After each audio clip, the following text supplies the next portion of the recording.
Hi everyone, my name is Carolina. Welcome to my YouTube channel. I'm a Hungarian true crime creator who decided to make a channel in English to make sure that the unsolved cases that I cover reach as many people as possible. This is the first video you will see from me, and I do ask you to give me your patience and give me a chance. I'm not as amateur as I might seem. I'm just not used to speaking English. If you want to see my other channel, do check it out. But I can promise you that I will evolve with time. The cases will be more well put. And I also have to mention that this is not my usual setup. I'm still trying to figure out the logistics of this channel. But yeah, if you're interested in how my usual content looks like, check out my Hungarian channel. So without further ado, let's get into today's case. Today I'm going to be talking about the disappearance and murder of Katrien de Cuyper. Katrien was born on April 29, 1976, and lived in the municipality of Braascaat in Antwerp, Belgium, with her parents and 4 siblings. Tuesday, December 17, 1991. That day, 15-year-old Katrien found out that she had successfully passed an exam, so her parents allowed her to go over to her boyfriend's house. The two had been together since summer, and although their parents usually allowed them to be at each other's houses only on weekends, that day was an exception. The boy lived in Langello-Broekstad. She stayed for a few hours, then it was time to go home. The boy would normally have accompanied her to the bus stop, but it was pouring that day, so she decided to walk alone. She called her parents to say she was going to take the bus. This was between 9:30 and 9:45 p.m. Sources vary regarding the time. When she got to the bus stop, she realized that she missed the bus. Later, she was seen walking around the IJzerlaan. Here, we know for sure that she entered Café Le Routier and asked the worker there if she could call someone. The person remembered the girl because she was very beautiful and elegantly dressed. She stood out in this cafe or bar full of men. To this day, we don't know who she called that night. I must mention that some sources say that this was the phone call that she made to her parents. And there was only one phone call. She made it to her parents. She told them she's going home. In my opinion, she made 2 phone calls, first at her boyfriend's house, second at the cafe, and we don't know whom she called at the cafe. That is my opinion, but the sources are very confusing regarding this. We do not know why she was in the vicinity of this cafe, as it was not on the way home for her. When she didn't come home that night, her parents called the police right away. In the following, I'm going to tell you a few things about Café Le Routier. I must mention, however, that I found the following information on only 2 websites. One of them is a random blog, and the other is a Reddit post that doesn't have sources, so I can't call them reliable by any means. According to these 2 sources, a porno film company called Studio X Kiss was located on the 2nd floor of this building, and this studio was later linked to a child pornography distributor. Katrien's body was found 6 months after she went missing on June 19, 1992, at a construction site along the Tischbans tunnel. She was strangled, but nothing else could be said. It could not be established if she was victim of sexual abuse, but we can tell that she was not wearing any of her clothes. Months after her body was found, letters arrived to the Belgian magazine named Blik. Also, her parents received copies of these letters. The first one was signed with the initials EDV. I will read you the first letter, although I'm not sure I found the exact transcription. One version was in a newspaper article, another version was in a source I do not necessarily trust. They both say the same thing, but the wording is slightly different. This may be due to the fact that one was already translated in English, and I do not trust that translation. I will put the Dutch version on the screen, and I will read my own translation of this Dutch version. July 8, 1992. As a regular reader of the newspaper, I followed the case of Katrien de Cuyper closely. This letter is written as a recognition of the fact. For months, I have been uncertain whether to publish my confession. On the night of December 17, 1991, I was driving slightly drunk, fortunately, at the Antwerp harbor. Anyone who knows the area will know immediately what I was looking for. I went home with no results. I don't know Antwerp. I got lost and picked up Katrien, who hitchhiked at the IJzerlaan Avenue around 11 p.m. I had a conversation with her, and I'm writing it down as I remember it. Katrien, Braascaat direction? Me. Where is that? I'm going towards ... Katrien, that's the right direction for me. You can leave me where you would turn, and I'll hitchhike from there. After a couple of kilometers, she told me that she had called her parents from the bar, and they told her to find her own way home. I dropped her off along the Bredabaan, just before the Breda-Antwerp motorway, and I looked at her again. She was a beautiful girl. I offered her a lift home, but she said she didn't need one. I continued on my way to the Antwerp roundabout to return to ... When I found out about her disappearance, I was scared, and that's why I kept it a secret until now. I couldn't go to her funeral because I couldn't take time off. The next day, Thursday 2nd of July, and Sunday 5th of July, I went to the Braškac cemetery along the Max Hermanley. I do the same thing every week. The reason I'm writing this letter and not going to the police or the gendarmerie is because it doesn't matter anymore. Katrien is dead, and I'm afraid I will be a suspect and I will be interrogated for a long time. I am, in quotes, a good citizen, and I want to stay a good citizen. I will be unhappy and disappointed all my life because Katrien is gone. In the car, I fell in love with her for a moment, and now I'm angry at myself for not insisting on taking her home. If I had the courage, she would still be alive. There are still things inside of me that don't let me rest. Things that are incriminating to her father. He keeps silent about things that were said during the phone call. I understand why everyone would blame him. Who would leave their 15-year-old daughter alone in the middle of the night at the Antwerp harbor? I wouldn't do that myself. This letter is the only way I can stay safe. It can be handed over to the police or be published. I don't think it can help much because I don't know any more than what I've just told you. I did what I had to do, and now I have to spend the rest of my life knowing I was the last person to see Katrien alive. My weekly visit to her grave will always make me wonder whether or not to reveal my name. I will never forget Katrien. The second letter. 2 more letters come after the first one. The content of the second one I found using the Wayback Machine Internet Archive, and it was posted on a site that is no longer available and perhaps not the most reliable.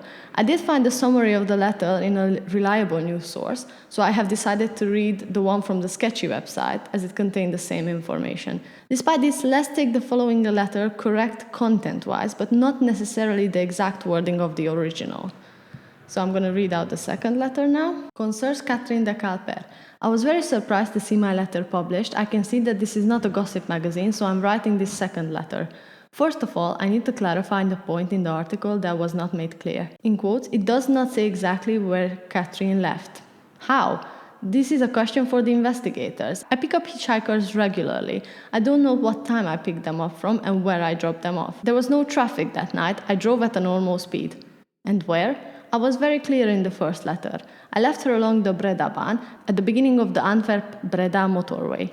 Katrien knew the way, I didn't. I had to look on a map to find the place. You wrote that this all might be a sick joke. My answer is, this surprises me. I thought you'd receive hundreds of letters from real scammers. Now it seems that my letter is the only one. I'd like to insist that I'm telling the truth, but I'm sure the information is useless. I might be used as a scapegoat, but I don't want that. Katrien was hitchhiking when I picked her up. We exchanged a few words, and she was alive when I left her. There's nothing more to it. That's all I know. I don't even remember how she was dressed. And finally this. I'm between 18 and 25 years old. I have light brown hair. I am of normal build, and I happen to resemble the so-called witness at the funeral. I was not there. This is not a very clear information to me. The description and the quotes, the so-called witnesses, and the information given to the court does not seem clear to me. If you or the court have any further questions, please ask me via the magazine. I would still like to cooperate this way, sincerely. Copy to the Blick and the Cuyper family. I found the least amount of information about the third letter.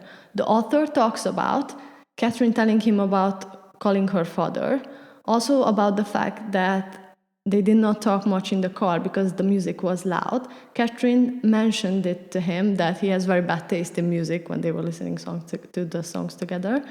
He also mentions that he was at the cemetery on October 1st, 1992, and there was no gravestone there yet, disproving the fact that he was indeed there and it's not just a hoax. At least not the fact that he's been at the gravesite. It took until 2006 to find out who wrote these letters. Detectives were investigating a stalking case when they found copies of the letters in the home of a 35-year-old father of 3. The man's name is Carl VR, and he's from Kessel. When they searched his house, they found not only the copies of the letters, but also several newspaper articles about Katrien's case and a lot of child pornography. He did acknowledge that the child was his, but he said he had nothing to do with the letters. This proved to be false when his DNA was found on the original letters. After the discovery, Katrien's body was exhumed and tested, but no further evidence was found. It is interesting to note that this man's brother was convicted of murder in 2002. He murdered an acquaintance of his ex-girlfriend and tried to make it look like a suicide by forging a suicide note in the victim's name. So it seems like this thing about writing letters runs in the family. Katrien's case is quite well known in Belgium for multiple reasons. One is the fact that the Markhoven Action Group has taken an interest in the case. The story goes that this group, after receiving a tip, searched a house in Zandvoort and found thousands of gigabytes of illegal material.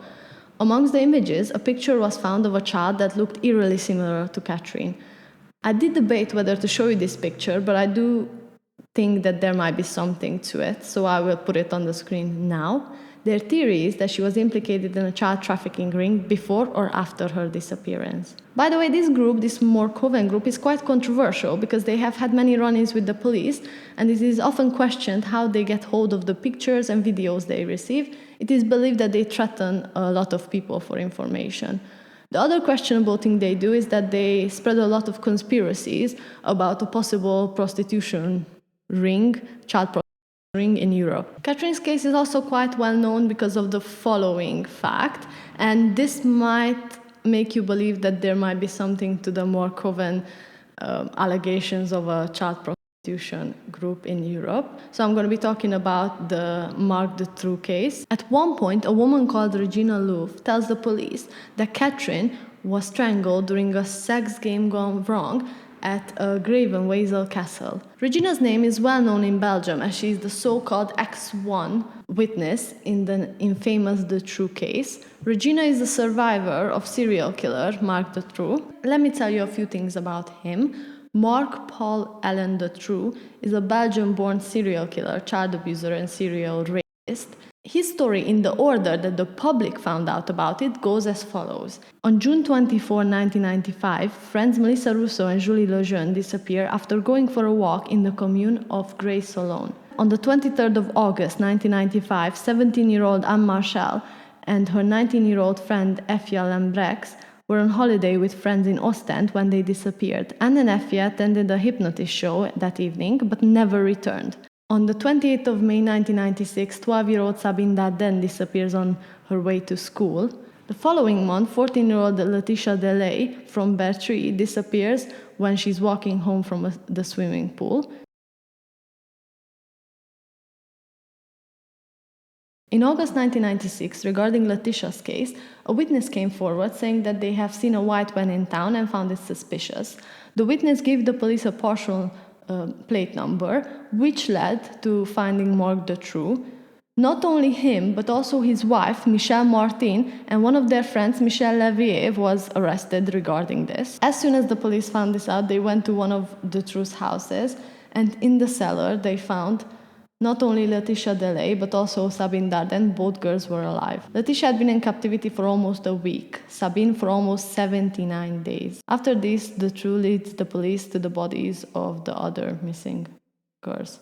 Melissa Rousseau and Julie Lejeune starved to death because Michelle Martin didn't want to go down in the cellar to check on the girls because apparently she was afraid of her husband.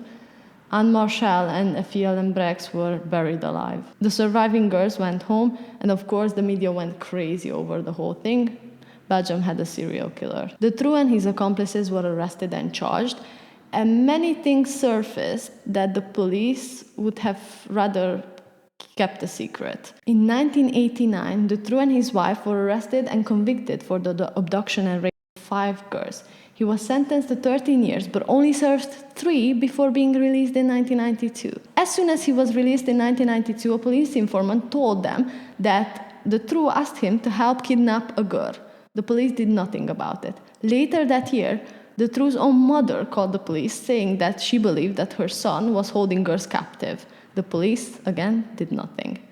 In 1995, the police launched a surveillance operation against him and put a hidden camera outside his house. But they switched off the camera every day at 6 p.m. So it was not seen that shortly after this camera was installed, Dutroux abducted Anne and Effia in the middle of the night. In December 1995, a detective and a locksmith visited Marc Dutroux's house. This was regarding some stolen cars, so that's my guess as to why a locksmith was there. But as soon as they entered the home, the locksmith believed that he heard children's voices coming from somewhere in the room, and he begged the police officer, the detective, to check it out, to go down in what he thought was the basement.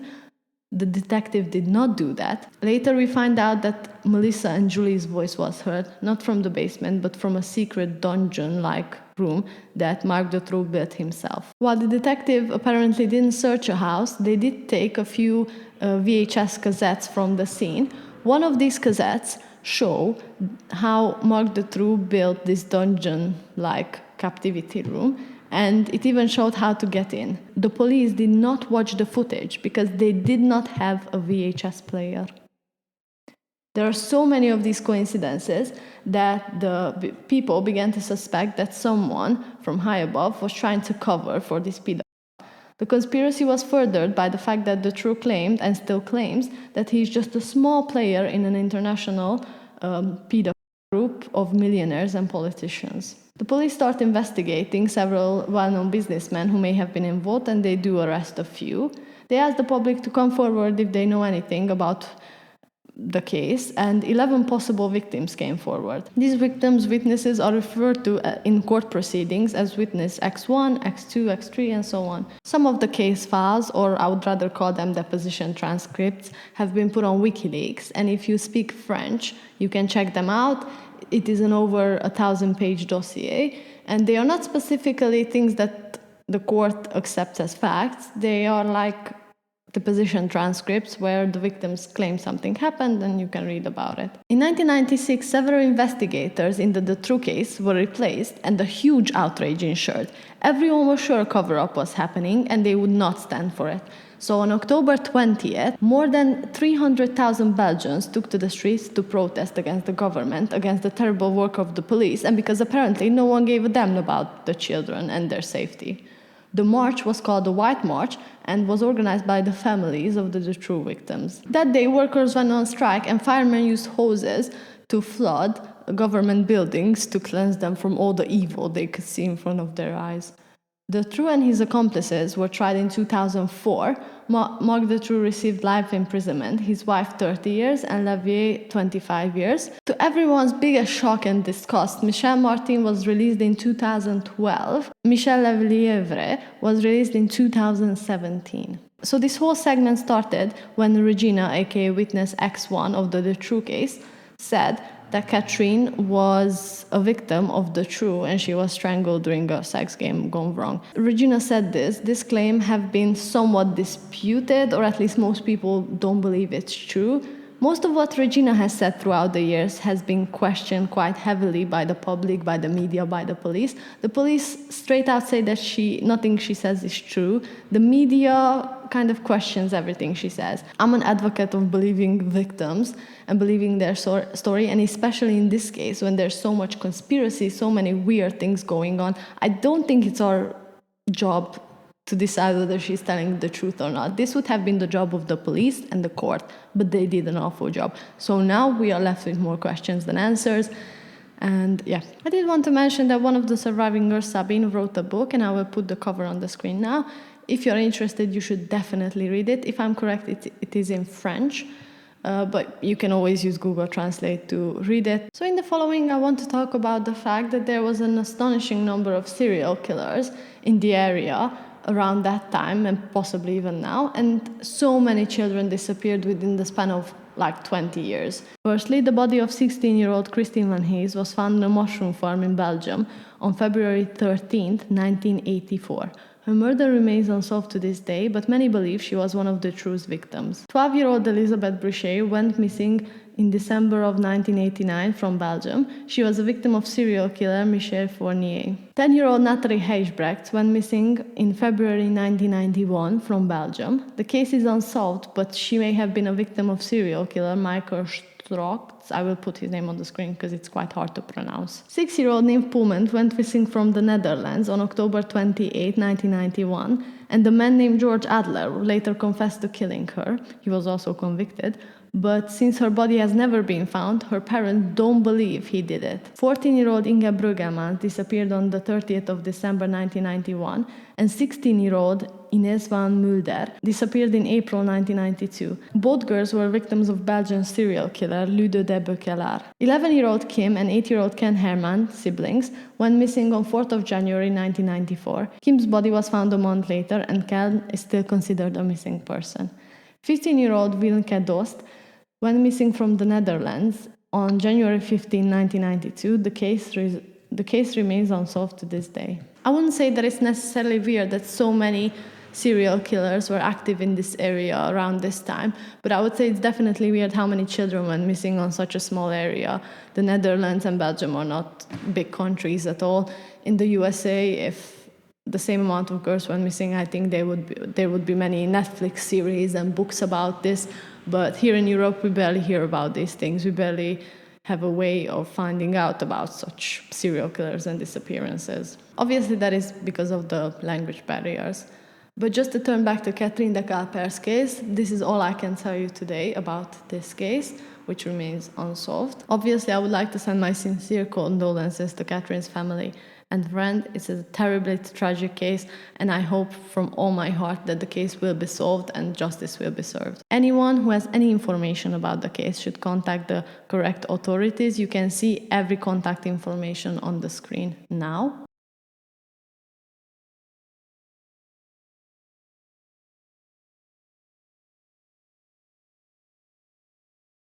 This was the case for today. Thank you for being here. Thank you for listening, and thank you for giving me a chance.